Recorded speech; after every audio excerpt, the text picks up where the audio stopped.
Hello and welcome to the Nonsense Chronicles.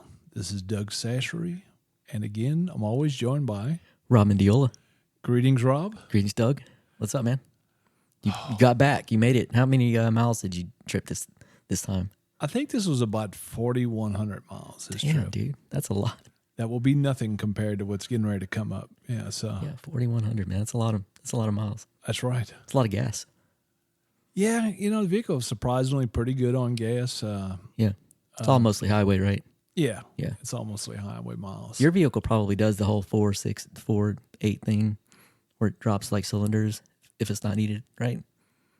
You have the Ford, right? It probably does the Eco Boost or whatever. Expedition, yeah, I don't know. Who knows? I don't pay really much attention to that. I think it's designed to do that. It worked. It Good. drove. Yeah, you made it, man. I only had a couple people try and cut like 6 lanes over in front of me. They cut me off and almost hit So me. how many states you hit? Went Oklahoma, Texas again, then back in Oklahoma, Arkansas, Tennessee, Kentucky, Ohio, Indiana, Michigan. 8. Yeah, somewhere around there. Wow, that's a lot. But I've done all the states before, so yeah. Yeah. It was nothing new. That's kind of your normal route. Yeah. I'll hit a couple new ones I hadn't hit before. So you made it to Kentucky, right? I did make it to Kentucky. You know somebody in Kentucky? No, a few people in Kentucky, but I didn't see them. I thought seriously, and I apologize to our friends in Rags and Riches. We'll get to there. There was some other guys there that I didn't get to see, and but I'm going back up again. I think in August, maybe. I have to check and see. But I got to see Kevin Zink, our buddy at the machine shop. I'm wearing his other little places called. I'm wearing Live at Bill's today. Yes, you are. I'm wearing a Leroy's Lounge shirt today. Cool. With a white collar. Oh, yeah. And then, I was also on my road. I got to see somebody that I hadn't seen in a while in person, somebody we had earlier on this year with a part 1. And now we're going to do a part 2 to our college football story, which a game's getting ready to come out. EA's college football. I got to meet with Victor Vasquez and his wife. Hey, Vic, what's going on, buddy? What's going on, Doug? Hey, same old stuff, man. It was good to see your face again, man. Yeah, no, for sure. Be able to sit down and eat some food and have some good conversation. So it was good catching up with you last weekend. Yeah, we had lots of. Vic apparently had told people who I was before I came in, and then so I got a lot of Tony Sasher questions while I was sitting there. And then we did. You saw the video of the girl who worked there that I thought was like she must be 10 years old. Yeah, But I saw that. she was just real short. And Yeah. I need to send that to our friend Kelsey and let her see what I did, and so she could shame me for putting that out. But She was vertically challenged. Yeah, she was. But she was very sweet. Everybody there was nice. It was a good little place, man. What place is that? We went to Drake's. Drake's. Okay. Drake's. Yeah. Yep. Oh, by the way, I did see another Drake's, I want to say in Nashville, maybe. Yeah, they have one alongside the road there off of 65 in Nashville as well. Nice. Yeah, I did see it because when we met up in Louisville, but yeah, What kind of food they have there? What'd you have? I think I had grilled salmon. Nice. Yeah. And it meets the criteria how I'm trying to eat. Mm-hmm. Although when I was out, I did eat. I haven't had a hamburger since 2023. I had an olive burger at Leroy's Lounge in Fenton, Michigan, which was excellent, by the way. Yeah. By the way, and Vic's here just waiting around. I was walking out of that place. It was a private gathering he had for a flat track racer, the guy that was there, and it was a friend of theirs, and they were having a private gathering for him. I got invited because it was a chance to see everybody involved, and I walked out, and they had this little stream with a spillway, and I was like, huh. So I was going to walk over there and look at it, a little tiny one. It's nice because when you get up there, you see some clear streams coming out. It was, it was beautiful. So I went to look at it. I had a guy there bow hunting. Well, he was bow fishing. Oh, wow. and he got him one of those invasive species. He got a big carp. Okay. Yeah. Hit him. He was up on the bank and everything. I was like, wow. Go ahead, man. Yeah, so I was highly impressed by that. But, Primal. Yeah, I gave him thumbs up. But cool. Vic, are you ready, man, for the July 7th release of EA College Football? I am definitely ready. Right now, when you called me, I was actually scouting for our playoffs in the Dynasty, the last season of our College Football 25 Dynasty, and we actually didn't play the regular season. We just simmed to the playoffs just so we can get in one more playoff, and at least someone else gets to have bragging rights. So I won my first round matchup, and I'm getting ready to play Brandon's son, who's South Alabama in our one-star dynasty. So I was just watching some YouTube videos on trying to get some of his tendencies and figure out what he's doing. But yeah, I'm ready for College Football 26. I'm finishing up some final challenges in 25 because if you do, some of those players will carry over to Ultimate Team in 26. So I'm trying to get, tie up some loose ends and get ready for the new game. And then as well as that, some information's come out. Some people have leaked player ratings. Someone actually has a website that has every player's numbers. So I've been trying to put that into spreadsheets and get ready to pick my team because 2 weeks from tomorrow, we're starting our first dynasty. Good job, man. When do y'all draft? We'll probably draft, I'd say maybe the 13th, and we'll start on the 14th. So we'll give everyone, because the game will come out. I guess there'll be a slow rollout. And look, I don't work for EA. I've just done this for years. I'm going to tell you, it's coming out next Sunday. This game officially comes out the 7th, but they're not going to let everyone get on there and, and lock down the server. So they'll slow roll out next Sunday. It'll give everyone 1 week to kind of get familiar with teams, and then we'll have our draft next weekend, or 2 weekends from now, which probably be probably the 13th, 12th to 13th. And then we'll start Dynasty on that 14th. And the way we'll do it is we'll advance 3 times a week, at least season 1. This is really to just get familiar with recruiting and all the stuff that changed. Get familiar with your playbook, get familiar with your team. We'll play 3 games a week. And then when the first patch comes out, then we'll restart it and then we'll be ready to go. But I want to get in here and kind of, get familiar with the game and the mechanics and recruiting and all that stuff. And then once that first patch, we're gone. We'll be 5-star dynasty, and we'll also start simultaneously probably first week of August with our 1-star dynasty, which seems like we have more fun with that than using, the LSUs and Ohio States and Texases of the world. It's a lot more fun when you build up a program, and we've had a lot of good smack talk in that 1-star dynasty for sure. I bet. I was just thinking, you mentioned watching tape. Do y'all man, that would be a great idea if you did. Do y'all require people to put their games on YouTube? We don't. I mean, it would be good though, because if you think about it, like think about high school or even college and the thing, you can't see their practices. Well, if it's close practice or but yeah. Any game is going to be on some kind of video, so you would have that. So it's kind of cool, and it would kind of limit guys from being a little bit too crazy on doing things against a computer that they know they couldn't do against a human, or they know that if they exploit every time that they're going to that's immediately going to get looked at and stopped. That's that's what's going to. Yeah, we have enough games. Like, we don't record every game, but Brandon's 2 sons are tech savvy, so they'll put their games up on Twitch, and simultaneously I've got it running on YouTube.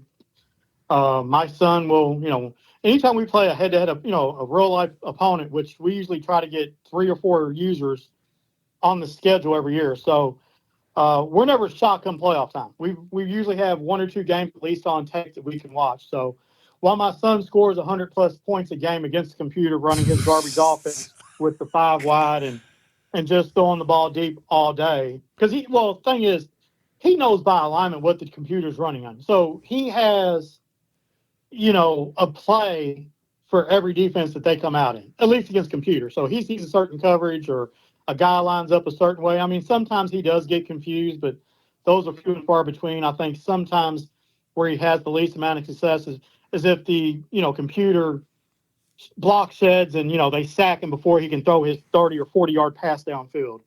But when he gets against a user opponent, most of us know that he's only looking to throw the deep ball, and he won't even look at a 5-yard check down. It's wide open with no one 20 yards around it. So, they either bring heat or else they just drop everyone back in coverage. But he's still, I say that. Hell, he won 2 of the 5 championships in our 5-star dynasty. He won 3 of the 7 championships in our 1-star. So, I mean, he's hell to compete with. He's going to be good, but yeah, I know damn well now that you're giving him a steady dose of running game when you get the ball.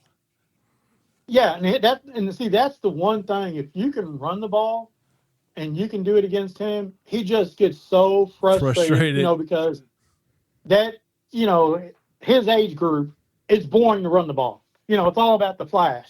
And I say that, I was a damn fan of Deion Sanders back in the day. But it was football. I'm going to run the ball. I'm going to pass the ball. If you can't stop the run, I'm not going to pass the ball.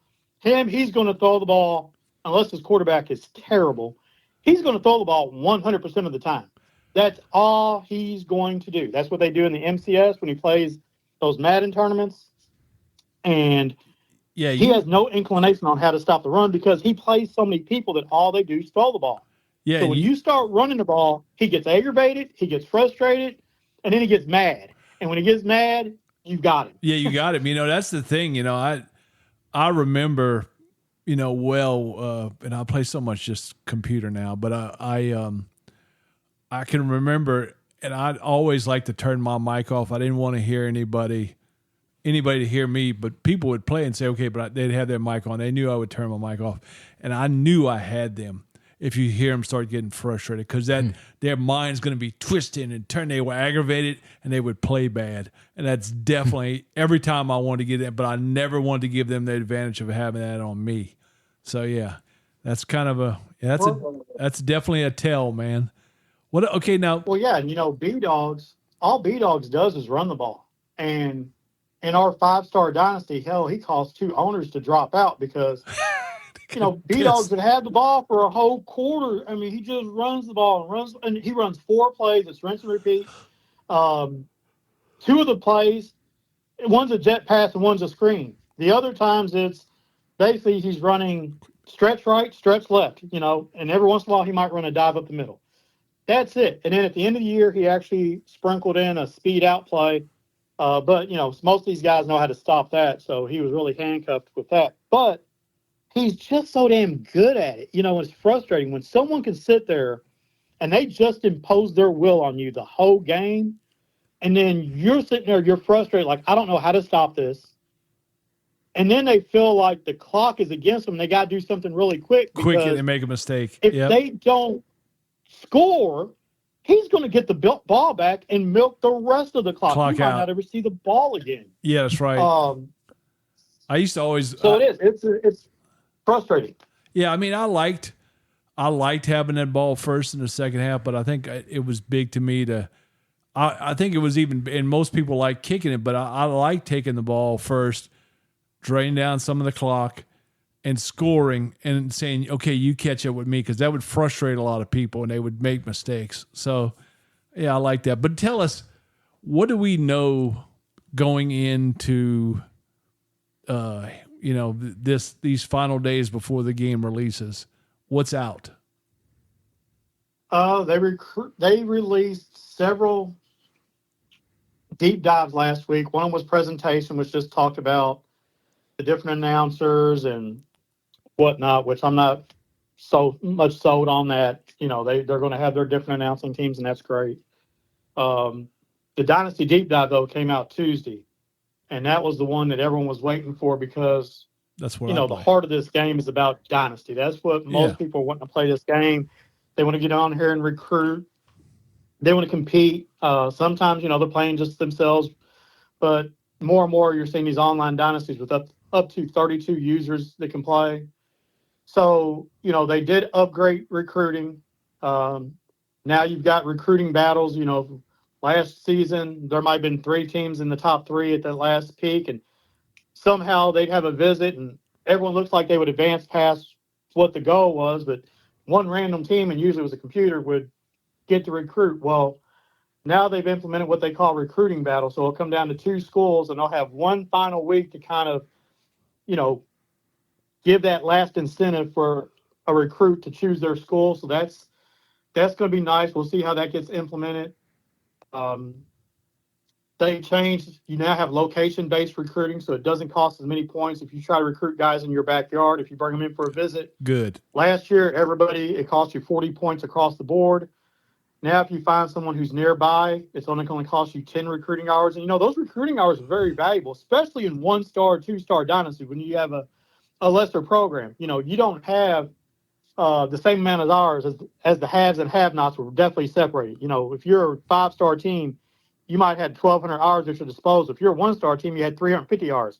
So you had to be a lot more picky and choosy on who you were going to sell and what players you're going to bring in. And sometimes you disregarded bringing in recruits for visits. Now it's only 10 points. Yeah, let's bring this guy on and see if I can sell him, win a game, beat a rival, and land one of these top-notch recruits. So that's and that's good because that was big. That's going to be cool. That was big another game because you remember that we had pipelines in the old game, back in the day, and it did cost you less to recruit in a pipeline state, so. No, for sure. We had pipelines last year. I just don't think they weren't the same as well. They wasn't the same. It just, the pipeline was really about, was your guy going to be in your top 10 to begin with? Pipelines in the past were dynamic. If you had 3 guys from Florida when you started, you didn't have a pipeline. But once you got to 5, then you had a 1-star pipeline or whatever. And then, once you kept adding players to that state, then you grew in 2, 3, 4, up to 5, 5-star pipeline. Because the more players you're recruiting from there means you have more contacts in that area. And I think that's still what they need to go back to. Hasn't got there yet. We'll see what they do moving forward.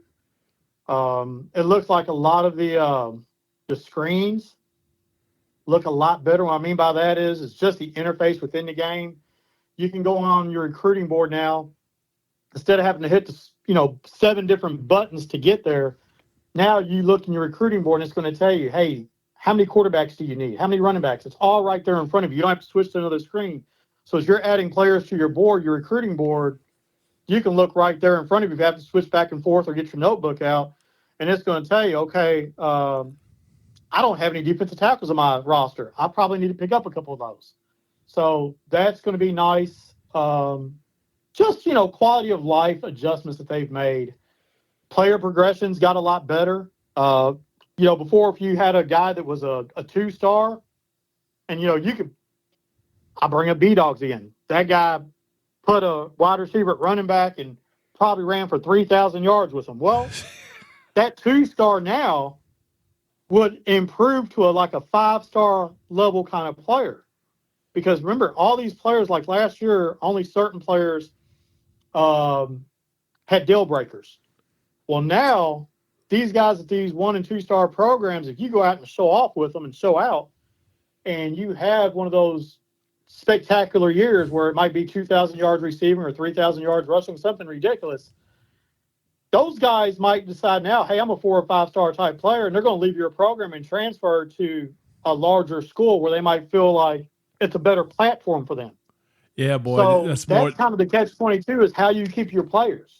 Yeah, that's going to mirror real life on that deal. Yeah, and that'll be. Yeah, but also on the flip side, though, Doug, if you're LSU and you've got 3 5-star quarterbacks on your roster, and numbers 2 and 3 think, hey, you know what? He's using that stud right now, but I'm sitting here in wings. They're going to transfer somewhere else. So it becomes harder also to stack up all this talent on just one team. So what they're hoping to do is going to distribute more wealth to more teams. They've increased the number of recruits from 3,000 recruits a year to 4,000. And also, they've added in the transfer portal. Last year was about a couple hundred players, maybe 300. This year, there's over 2,000 players in the transfer portal whenever that hits. Now, what about and do you think that playing playing that second quarterback a little bit during the season is I wonder if that's going to help, like, giving him a little taste. It'll show up. I mean, you'll see the grades. The thing is, I think some of these grades are more dynamic. So, like, I say this, for a deal breaker, you had to have a minimum of a B minus. Well, you might see that guy that is your second string quarterback, and we'll use Arch Manning as an example last year behind that kid from Quinn Ewers from Texas. So Quinn Ewers played. Arch Manning was the backup except for when he was injured.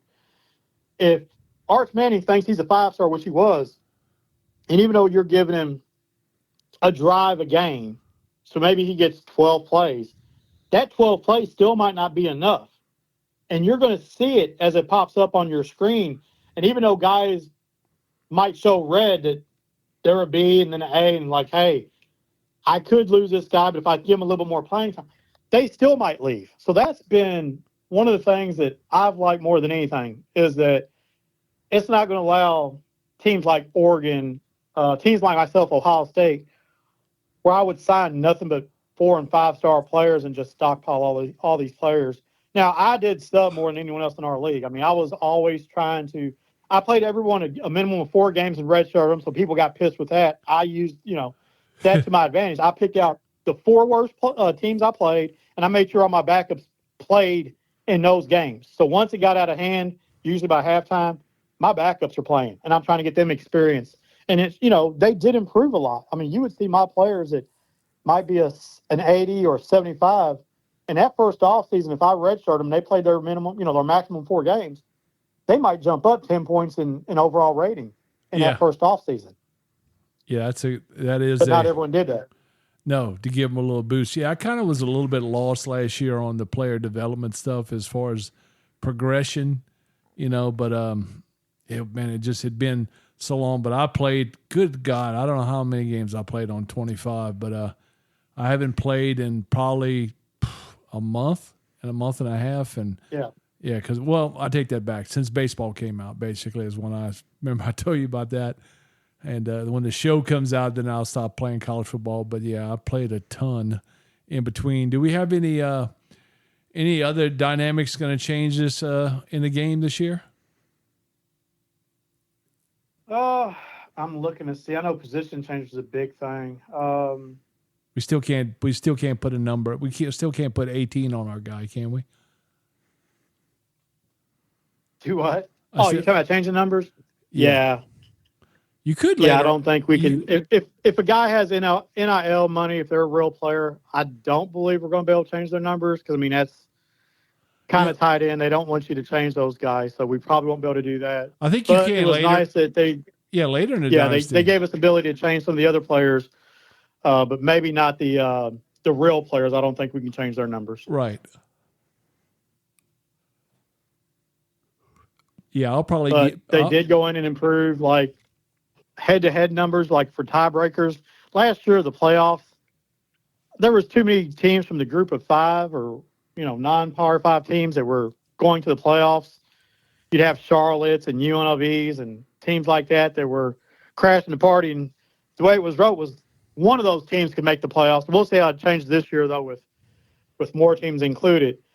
But they did go in and fix the tiebreaker logic on, who won conferences and stuff like that. So it wasn't just random. So that's something that they did put in one of their deep dives talking about that.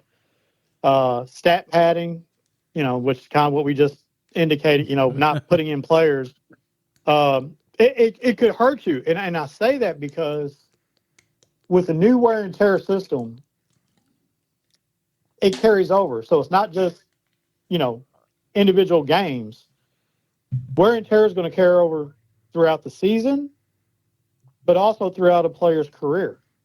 So they factored in, however they've done it, but they've used AI or some kind of parameters to determine how many carries some of these players can have, throughout the duration of their career. And, if you're a guy who's run heavy and you want to run the ball if you're a stud running back and that's all you do for 3 years, hell, you might put that player's career in jeopardy. He might not even make it to his senior season because he's going to probably have one of these season-ending injuries, if it's Achilles or hip or anything like that. So like these Michigan guys run the on ball. pitch count. Like Michigan running the ball Yeah. 46 times in a game, with the same player. Yeah. So, like I said, I mean, it's going to be kind of like a pitch count, so you're going to have to be able to figure out what those numbers are, spread the wealth among your running backs, and not just maybe, and maybe you say, you know what, I'm going to give it to my stud. We're going to feed the studs. If he's gone after his sophomore year, I better hope I got someone in the wings waiting to come in and play, because you might put that guy out of service. So to each his own. Everyone's going to have to figure out what that is for them, what they're going to do moving forward. I know they added some new positions in the game this year, and so you have edge rushers. You've got guys. You'll have long snappers will be important. If you don't have a long snapper, hey, it might be a little bit tricky out there trying to punt the ball or kick a field goal if the guy snaps the ball over their head, because you have someone who's not in that position. You're going to have gadget players, so you got trick play specialists. They've added nose tackle, so if you play like a 3-4 or 3-3 front, you're going to have a nose tackle. You've got edge rushers. You've got salmon wheel linebackers, so guys have to fit those kind of roles. They've changed some archetypes. You've got speedsters and route artists, elusive route runners, gritty possession receivers, gadget receivers, and you got contested specialists. So, you got some stuff that's more, I guess, driven toward unique archetypes, guys who have a distinct play style. So they did add that. And then we've talked about formation subs. They've got formation subs this year, and you can do on-the-fly substitutions while you're playing the game. So if you don't want to have to, and it was tough playing like in Road to College Football Playoff, and you're playing some of these guys online, and you're trying to, use a team like TCU, and you've got to put in a running back and a receiver and a safety, and some guys that weren't necessarily they're your best players, but they weren't included on the starting depth chart.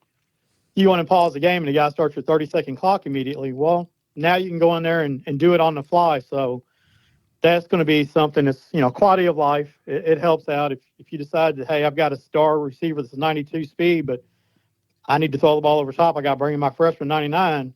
Might have questionable hands, but you at least have the opportunity to bring in that burner. You can do that as well. So that's some nice improvements to the game that's, that wasn't there in the past. No, that's very good, especially because you're talking about the plus, your back gets tired and all that kind of stuff. So it's kind of good to be able to have certain formations where I know I'm going to run this guy or have him in there, like if it's, passing or something like that, so I can get that guy out of there. I didn't care for just the third down bad guy where the guy would come in. No, I like it by formation. I'd love to do it by formation, That'd be fantastic. Well, yeah, by doing it by formation, it allows you to maybe play 2 or 3 running backs, and, you got little packages for them, and you can make sure those guys are getting carries and getting experience, and you might have different kind of, you might play between the tackle and you got that power back, and, they got some new ability this year, and I can't remember off the top of my head what it is, but if he's like 230 or heavier, hey, you got that ability to be the battering ram, so you can do that, and then you've got the quick elusive backs that you can put in, your other packages. You might want to run speed option or whatever, so you can put in your backup quarterback or third string quarterback if they got some wheels, and yeah, that's a good idea, give them an opportunity to shine. I think my son uses Oregon, and his over the course of our dynasty he got up to 99 speed, but this year I think he's going to start with 91 speed, but still fast as heck for a quarterback on this game. It's so extremely fast. I'm sure he'll be able to put him in one of the packages where he's like trips offset, and run that speed option to the boundary where there's no corner on that side of the field because you're going to invert. Yeah, let's go. I mean, now you got that fast gadget quarterback that can maybe get to the edge and cause some havoc, and something you got to, worry about in situations. So it's nice. Yeah, you got to be running a spy on that guy 24/7 if you got a quarterback that fast, man. Yeah, they got Yeah. What do we go? Are we do they boost up to 16 teams in the playoff this year? Is that correct? I think I don't know. Are we 16? Whatever. I mean, is it 12 this year and 16 next year? I don't know what the heck they've done, man. The rules keep changing year to year, but yeah, it's hard to keep up with I college think football. they're still 12, and maybe goes to 16 next year.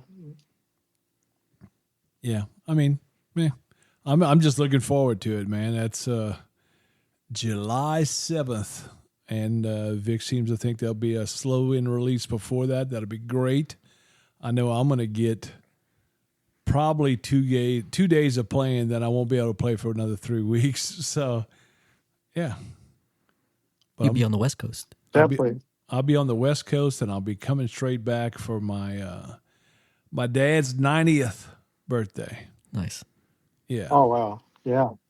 Yeah. So I'm excited about that, man. We keep spraying him down with WD-40 every time I go in to keep him moving, you know. And I mean, like all of my cousins have lost mother and father, and I have both of my parents still. And my dad he was in the middle. He wasn't the oldest. He wasn't the youngest.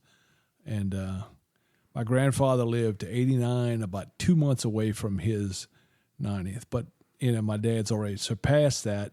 Outlived all his siblings, and but he did have, like I keep reminding me, hey, you did have an aunt that lived to, I want to say she lived about 103. Wow. So who knows? But Strict crawfish diet. that's the way to go. That's the way it is. That's what we That's do. what's doing it. That's right. And salmon. Speaking of which, when I do go to the West Coast, I'm going to see if it's possible to bring back some salmon and just pack it in a ton of ice, because the road back. Bring a couple of seals too. Well, look, man, I got a bunch of stuff in that. When you travel that long, you know, I was telling the guys in the band, you know, I was like, look, man, you got a trailer. I got a vehicle, and it's packed to survive X amount of weeks. You know, how many places are going to have the wash closed? You know, I know, like, I usually have a couple, and this one I know I'll have one. Mm-hmm. You know, so yeah, that's how that goes on the road. But Vic, I'm gonna be so jealous of you, man. I'm gonna be. It's gonna be eat me alive knowing that game is out and I'm not playing it, man. And yeah, I'm taking off next week, so 7th through 11th, I'm off that whole week. So I will be. That's awesome. Playing probably 16 hours a day. Wow. If not more. Putting out content. Stay hydrated. Oh, definitely. Yeah. I mean, yeah, you know, it's funny, man. Definitely going to stay hydrated. Have to get up every once in a while after, you know, a couple games and move around a little bit. But yeah, I'm going to be sitting right here in front of the after the catheter fills up. Yeah. Yeah. Dude, I thought about taking a Xbox or maybe even a big TV, but look, I got no time, man. I mean, I'm going to be so far out there that I need to travel all day to get to the places where I'm going to be popping in and out of, and you know, just popping in and out of stores or going particularly to see somebody that I just won't have any time to do it. And it'll keep my mind away, but I'll know in the back of my head, boy, I will have that to look forward to when I get home. I'll go right past my wife. She'll have her arms out to hug me, and I'll go and hug my Xbox and say, I'm back home, baby. I'm back home. That's too funny. But yeah, my wife knows me too well already. But Vic, just keep us posted on it, man. And if something pops up and we need to talk about it again, just let me know and we'll get it out there. I just there was a big, you know, fervor for this game last year, and there will be again this year. And Fairdale Kings, you can find Fairdale Kings on YouTube and get a lot of great content. You pushing any stuff on Instagram or Facebook these days? X more than anything. I mean, I'm always posting on Twitter or X, whatever they want to call it now. Probably post more games on Twitch this year. I usually leave that to my son, Joaquin White. He does a lot of stuff on Twitch, but I usually carry it over to my YouTube channel, which is just at Fairdale Kings. X, you can see me at Fairdale Kings as well there.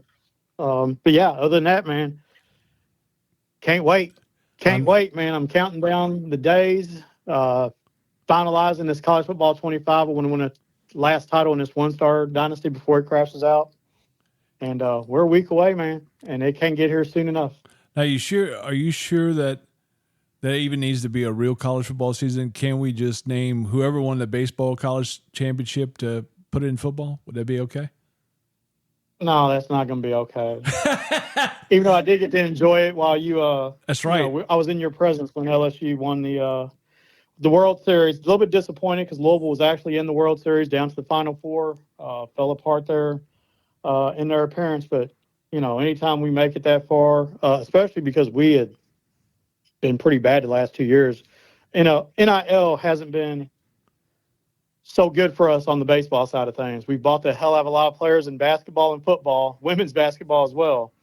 But baseball, we were struggling. But, Coach McDonald does a great job. So the fact that we made the World Series this year gives him a platform to bring in some better players moving forward. And then, hey, I got to tip my cap to y'all. I think LSU was recognized as Death Valley was recognized as the toughest place on college football 26 this year. I think I sent you that link. Yes, you did. Yeah. So, yeah, you guys do have the toughest place to play.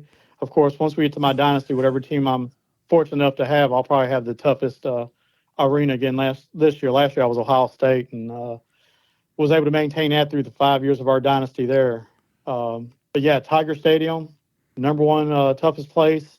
Beaver Stadium, Penn State, which I don't understand how they got it because Ohio State went in there last year and busted them at their place. Ohio Stadium's 3, Sanford Stadium's 4, and Bryant-Denny is 5. So that's the top 5. I get that. Hey, toughest places to play. I got a question for you. Do you think now that the NAIL era is here, do you think there'll ever be a